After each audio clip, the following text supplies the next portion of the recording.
उत्तर प्रदेश सरकार में मेरे सहयोगी मंत्री Shrimati Swati Singh ji, Apollo medics hospital के प्रबंध निदेशक एवं मुख्य कार्यपालक अधिकारी डॉक्टर मयंक सोमानी जी, निदेशक medical services doctor Ajay Kumar ji, निदेशक Apollo medics doctor Govind Pande ji, आज के इस समारोह में उपस्थित है अपोलो मेडिक्स हॉस्पिटल से जुड़े हुए सभी वरिष्ठ विशेषज्ञ चिकित्सकगण, अन्य उपस्थित महानुभाव और पत्रकार मित्रों, प्रदेश की राजधानी लखनऊ में पहली बार लीवर ट्रांसप्लांट का सफलतापूर्वक जो कार्यक्रम संपन्न हुआ है, मैं इसके लिए अपोलो मेडिक्स को हृदय से बधाई देता हूं। और आज एक साथ यहां पर अपोलो मेडिक्स की ओर से ऑर्गन ट्रांसप्लांट कार्यक्रम को एक नई संभावनाओं के साथ आगे बढ़ाने के संकल्प के साथ हम सब एकजुट हुए हैं। इसके लिए अपोलो मेडिक्स हॉस्पिटल और इससे जुड़े हुए सभी पदाधिकारियों को मैं हृदय से बधाई देता हूं और अपनी शुभकामनाएं देता हूं।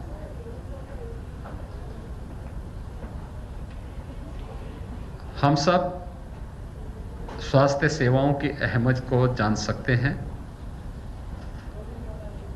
और खासतौर पर पिछले एक वर्ष से वैश्विक महामारी कोरोना के दौरान तो सबने इस चीज का एहसास किया भी होगा। वास्तव में एक सामान्य दिनचर्या के रूप में नियमित और संयमित दिनचर्या और जीवन व्यक्ति को स्वस्थ और निरोग रखता है।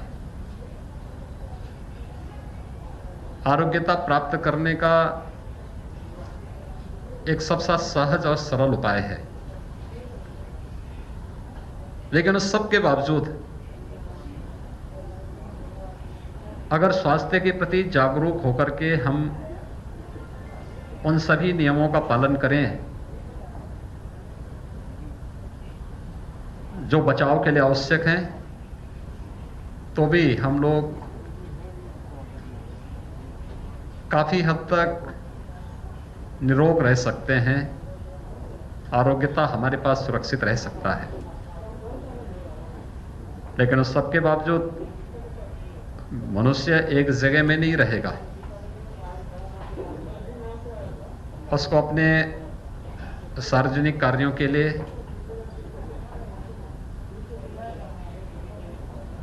अपनी सामाजिक गतिविधियों के कारण, अपने पारिवारिक कार्यों के कारण विभिन्न प्रकार की सम विषम परिस्थितियों का सामना करना पड़ता है, या फिर बीमारी के कारण जो है हमारे शास्त्रों में अनेक बताए गए हैं। व्यक्ति की दिनचर्या, उसका खान पान, उसका रहन सहन, उसके पूर्व जन्मों के संस्कार, माँ बाप की परंपरा से चले आ रही तमाम प्रकार की ऐसी भी जेनेटिक बीमारियां हैं जो उसको वंशानुगत परंपरा से प्राप्त होती हैं। ये बहुत सारे कारण हैं। उन सब के साथ अगर हमारा मेडिकल साइंस आगे नहीं बढ़ेगा तो हम पिछड़ जाएंगे। और हमें प्रसन्नता है कि मेडिकल साइंस ने आज काफी प्रगति की है। लेजर सर्जरी और रोबोटिक सर्जरी तक आज बहुत एडवांस स्टेज में आ चुका है। कभी क्या कोई कल्पना करता था कि बाईपास सर्जरी होगी। आज तो बाईपास सर्जरी ऐसे मान लिया जाता है जैसे एक जनरल सर्जरी हो। इस सब के बावजूद हमारा जो एनसीआर रीजन है वहां पे ये सभी चीजें चलती थी। इस प्रकार के कार्यक्रम सफलतापूर्वक आगे बढ़ रहे थे। लेकिन प्रदेश यानी देश के सबसे बड़े प्रदेश, आबादी के हिसाब से 24 करोड़ की आबादी जिस प्रदेश में हो उसकी राजधानी में इस प्रकार की सुविधा आवश्यक थी जहां पर लीवर, किडनी, लंग्स, इनका सफलतापूर्वक ट्रांसप्लांट की सुविधा उपलब्ध हो सके। और आज ये कार्यक्रम यहाँ पर अपोलो मेडिक्स के द्वारा लखनऊ वासियों को और प्रदेशवासियों को उपलब्ध कराया गया है। यह है कि जब प्रारंभ में कोई भी चीज आती है, याद करिए जब मोबाइल फोन आया था उसकी एक कॉल की कीमत, इनकमिंग की कीमत ही 16 रुपये थी। बहुत महंगा पड़ता था। आज 20-22 वर्ष के बाद उस मोबाइल फोन की इनकमिंग की कोई कीमत नहीं है और जो हम कॉल भी करते हैं उसकी कीमत भी ना के बराबर है। समाज की मांग और आपूर्ति का नियम तो इस पे लागू होगा ही, लेकिन सरकार भी आज आपके स्वास्थ्य के प्रति बहुत जागरूक है। सरकार ने प्रयास प्रारंभ किया है कि हर जरूरतमंद को बेहतर स्वास्थ्य सुविधा उपलब्ध हो। स्वास्थ्य सुविधाओं को स्ट्रेंथनिंग की जाए। गरीब लोगों को स्वास्थ्य की बेहतर सुविधा उपलब्ध हो जाए। अकेले प्रदेश में हम लोग 10 करोड़ लोगों को 5 लाख रुपए सालाना स्वास्थ्य बीमा का कवर दे रहे हैं आयुष्मान भारत के अंदर और मुख्यमंत्री जन आरोग्य योजना के अंतर्गत। इस सब के बावजूद भी अगर कोई व्यक्ति को इसके बाद भी अगर कोई व्यक्ति के पास और उसे आवश्यक सेवाएं चाहिए तो मुख्यमंत्री रिलीफ फंड से और पीएम रिलीफ फंड से भी उसे अलग से मदद मिलती है। जितने भी स्वास्थ्य केंद्र हैं राज्य सरकार के, पीएचसी हो, सीएचसी हो, डिस्ट्रिक्ट हॉस्पिटल हो, मेडिकल कॉलेजेस गवर्नमेंट के, इसमें फ्री में उपचार की सुविधा है। 1947 से 2016 तक उत्तर प्रदेश में केवल 12 गवर्नमेंट मेडिकल कॉलेज खुल पाए थे और 2016 से 2021 के बीच में उत्तर प्रदेश के अंदर हम 2 एम्स अखिल भारतीय आयुर्विज्ञान संस्थान जैसे 2 संस्थान उत्तर प्रदेश के अंदर प्रारंभ कर रहे हैं। 30 नए गवर्नमेंट मेडिकल कॉलेजेस हम उत्तर प्रदेश में लेकर के आ रहे हैं, जिनमें 7 में तो हमने विगत वर्ष ही एमबीबीएस की क्लासेस प्रारंभ की है।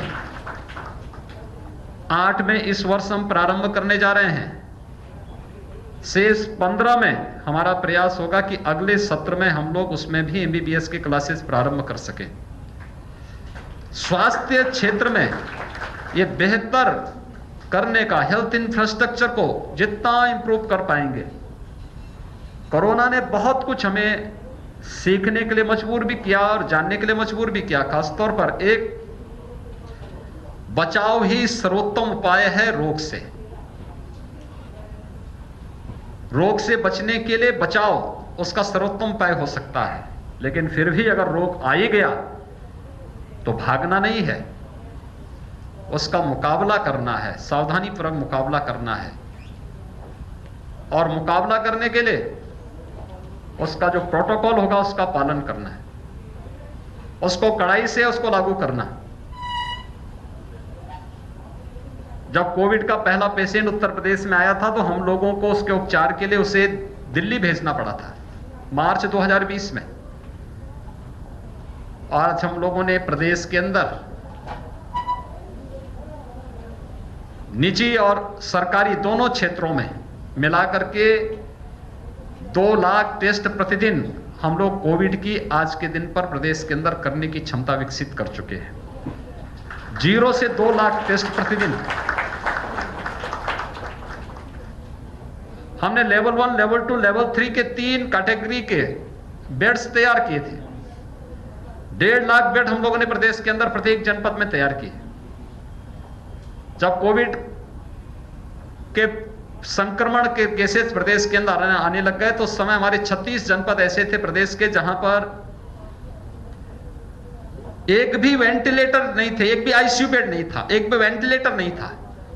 और आज मुझे बताते हुए प्रसन्नता है कि आदरणीय प्रधानमंत्री जी के मार्गदर्शन में हम लोगों ने प्रदेश के अंदर सभी 75 जनपदों में आईसीयू भी बनाए हैं, आईसीयू बेड्स भी उपलब्ध कराए हैं, वेंटिलेटर भी उपलब्ध कराए हैं। और उसका परिणाम है उत्तर प्रदेश का कोरोना प्रबंधन सबके सामने एक बेहतरीन उदाहरण के सामने आगे बढ़ रहा है। टेक्नोलॉजी की अपनी महत्व है। टेक्नोलॉजी के प्रति हम सबको आग्रही बनाने के लिए कोविड ने एक अवसर दिया। स्वाभाविक रूप से हेल्थ सेक्टर को भी इस टेक्नोलॉजी के साथ जोड़ने की आवश्यकता है। इसके बाद अच्छे परिणाम हैं। मुझे याद है जब हम लोगों ने आईसीयू बेड तो बढ़ा दिए, मैन पावर की भी ट्रेनिंग हम लोगों ने प्रारंभ की, मास्टर ट्रेनर यहां बुलाए, फिर उनके माध्यम से जिलों के अंदर ट्रेनिंग प्रारंभ कराई। लेकिन फिर भी बहुत बार ऐसी स्थिति पैदा होती थी, तो मैंने यहीं से उसी दौरान कहा कि वे वर्चुअल आईसीयू प्रारंभ करिए। जो टीम यहां से ट्रेनिंग ली है वह तो रहेगी जिले के अंदर, लेकिन साथ साथ हर दिन 5 बजे से 6 बजे तक एसजीपीजीआई, केजीएमयू और आरएमएल के विशेषज्ञ उस वर्चुअल आईसीयू के साथ जुड़ेंगे और वह वहां पर क्या समस्या आ रही है किस जिले में, उस सुविधा को वहां पर देंगे। टेलीमेडिसिन और टेलीकंसल्टेशन आज के दिन पर बहुत बड़ी भूमिका का निर्वहन कर सकती है और उसको उस रिमोट एरिया तक पहुंचाने, जहां के बारे में लोग सोचते भी नहीं थे कि यहां पे भी कोई सुविधा मिल पाएगी, आज ये सभी सुविधाएं वहां उपलब्ध हो रही हैं। मुझे बहुत प्रसन्नता है। आज के दिन पर हर व्यक्ति को बेहतर स्वास्थ्य सुविधा उपलब्ध कराना ये केंद्र और राज्य सरकार की प्राथमिकता है। ये निवेश चाहे वह गवर्नमेंट सेक्टर की ओर से हो या फिर प्राइवेट सेक्टर की ओर से, जिस भी स्तर पर हो, ये निवेश जनहित में है, लोकहित में है। इसको हम तात्कालिक रूप से न देखें कि इसमें कितना पैसा लग रहा है या इसमें एक व्यक्ति के ट्रांसप्लांट में इतना पैसा लग रहा है, लेकिन ये एक नई संभावना है। बहुत सारे लोगों के लिए जीवन की एक नई आशा है और इस नई आशा के लिए अपोलो मेडिक्स को मैं हृदय से बधाई देता हूं, अपनी शुभकामनाएं देता हूं। डॉक्टर मयंक सोमानी और उनकी पूरी टीम को डॉक्टर प्रताप सिंह रेड्डी ने प्रदेश के अंदर अपोलो हॉस्पिटल की एक श्रृंखला खड़ी की। देश के अंदर हेल्थ टूरिज्म यानी टूरिज्म अब स्पिरिचुअल और इको या हेरिटेज का ही नहीं होगा। दुनिया के अंदर अगर आज भी आप देखेंगे तो भारत के अंदर स्वास्थ्य की सेवाएं दुनिया के किसी भी अन्य देश की तुलना में, बड़े विकसित देशों की तुलना में बहुत सस्ती हैं। तो हेल्थ टूरिज्म के उस स्पेस को उन्होंने आज से लगभग 30 साल 40 साल पहले उन्होंने उसको देख लिया था, समझ लिया था। और उस कालखंड में जिन संभावनाओं को उन्होंने 1990 के दशक में दिल्ली अपोलो हॉस्पिटल की स्थापना भी की, या चेन्नई में या हैदराबाद में या देश के अन्य क्षेत्रों में जो श्रृंखला खड़ी की, आज आप देख रहे होंगे कि हेल्थ सेक्टर में भी बड़े बड़े निवेश हो रहे हैं। ये निवेश लोगों के जीवन को बचाने के साथ साथ ढेर सारी रोजगार के सृजन को भी आगे बढ़ाने का एक बहुत बेहतरीन माध्यम है। मैं इस अवसर पर पूरे अपोलो परिवार को हृदय से बधाई देता हूं और प्रदेशवासियों की ओर से उनका अभिनंदन करते हुए अपोलो मेडिक्स के द्वारा आज यहाँ पे जो ऑर्गन ट्रांसप्लांट की यूनिट प्रारंभ की गई है, मुझे विश्वास है कि प्रदेश के लिए यह लाभकारी होगा ही।